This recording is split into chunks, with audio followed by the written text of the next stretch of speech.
Olá, seja muito bem-vindo. Eu sou Tabata Pote e começa agora uma entrevista especial. A geração Z, pessoas que nasceram a partir de 1995, tem adotado um comportamento bem diferente das gerações anteriores no que se refere ao trabalho. Comportamentos que podem causar um certo desconforto ou espanto por parte dos mais velhos, que precisam se adaptar a novos conceitos. Como as organizações devem se portar diante dessas tendências? Vamos conversar agora com a Adriana Belintani, advogada especialista em saúde mental.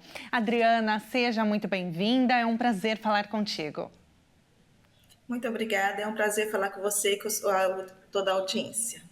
Adriana, surgiu agora um conceito chamado lazy job, né, que pode ser visto sob a ótica da saúde mental, especialmente para a geração Z. Traduzindo para o português, seria trabalho preguiçoso, né? Não seria isso. Explica para a gente o que é esse conceito que a geração Z tem adotado agora no trabalho. É interessante que na tradução realmente é trabalho preguiçoso, mas a geração Z vê isso como uma nova opção do trabalho. Na verdade, eu sou da geração anterior, com certeza, meu pai também. Vi meu pai trabalhando por 50 anos numa empresa e não tinha tecnologia. A geração Z veio nessa esfera, mais dessa pegada mais tecnológica. Então, o que eles pensam? Eles pensam aliar o hobby, a vida pessoal com a profissional. Eles não querem ser iguais às gerações anteriores, ou seja, eles querem entregar sim o trabalho, mas não ficarem por conta do trabalho, não ser definido pelo trabalho. Então, eles preferem sim trabalhar, entregar, mas tendo esse limite. Porque muitos pessoas dessa geração viram os pais adoecerem, amigos dos pais adoecerem, e eles não querem isso para eles.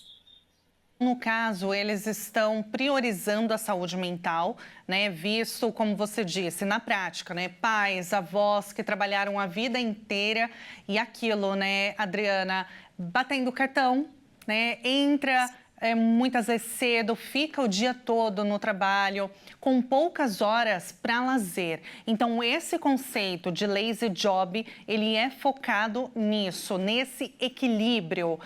No caso, como que ficam os desafios jurídicos das empresas? Como elas estão lidando com isso? Porque, como eu disse, né, de certa forma a gente tem as regras da CLT. Nesses casos, você precisa, em muitas empresas, né, bater o cartão, registrar ali o horário de chegada, o horário de saída, o horário do almoço. Conceitos bem burocráticos que essa geração mais nova não vê com bons olhos, né? Como que as empresas estão lidando com isso juridicamente?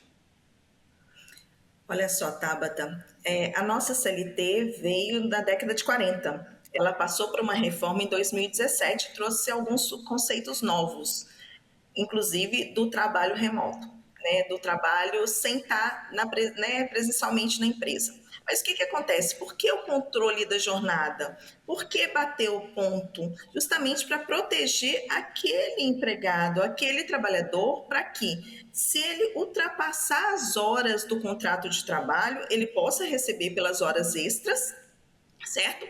E também há um limite dessas horas extras. Ela não pode ultrapassar a 2 horas diárias, certo? Então, ele tem um pagamento para garantir também que ele tem a contraprestação desse serviço prestado. O lazy job, né, essa geração, ela entrega, só que ela não fica além do horário. Então, o controle da jornada, necessariamente, o que pode ter nesse caso é uma flexibilização. Ou seja, a empresa vai sim ter o seu serviço prestado, mas não precisa controlar a jornada na forma de que ele sabe que, ó, tá aqui seu trabalho. Ele pode trabalhar 3 horas por dia, certo? E entregar. É claro que a empresa tem que ficar de olho se esse trabalhador ele não consegue estabelecer, vamos supor, ficar além das 8 diárias. Mas o que a gente está falando aqui é justamente o contrário, né? O trabalhador dessa geração, ele quer entregar e fazer né, divertir, ou mesmo estudar, fazer, levar projetos pessoais, não só o trabalho não define completamente. A gente vê muito nas empresas das gerações que as gerações anteriores trabalham, que se um chefe, um líder critica o trabalho da pessoa, ela entende como se fosse crítica a ela, porque ela define como se ela fosse o próprio trabalho, e não é.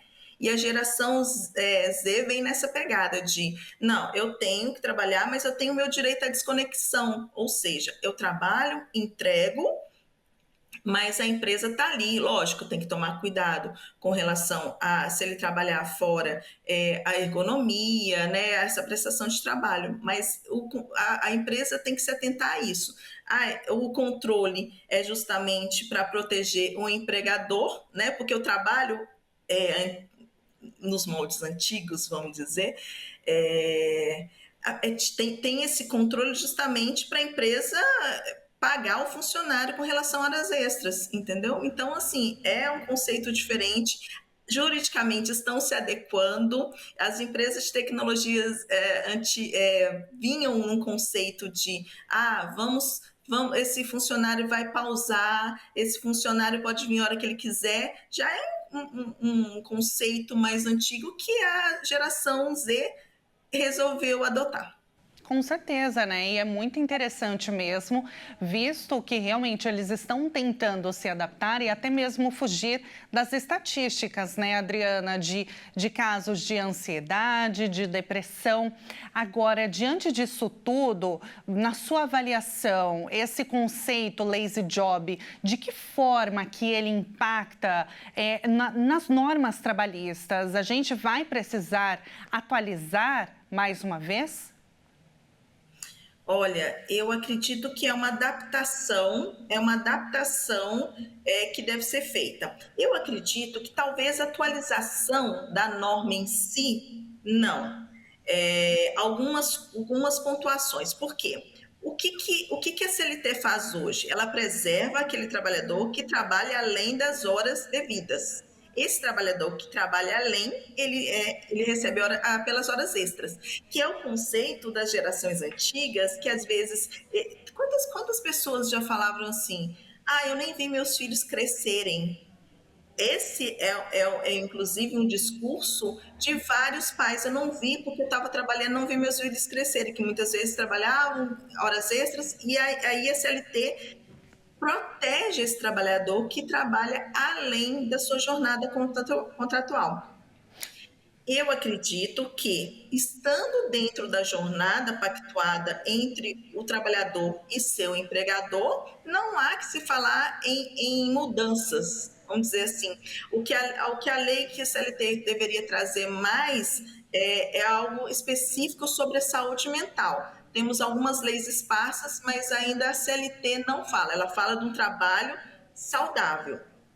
O saudável fisicamente e psicologicamente também. A gente pode entender assim. Então, essa empresa tem que cuidar para que esse trabalhador, né, em qualquer geração, não adoeça mentalmente.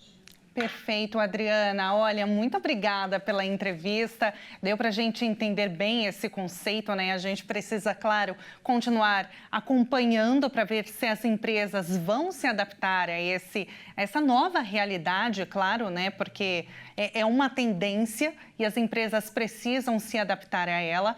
Muito obrigada pela entrevista. A gente se fala numa próxima oportunidade. Eu que agradeço.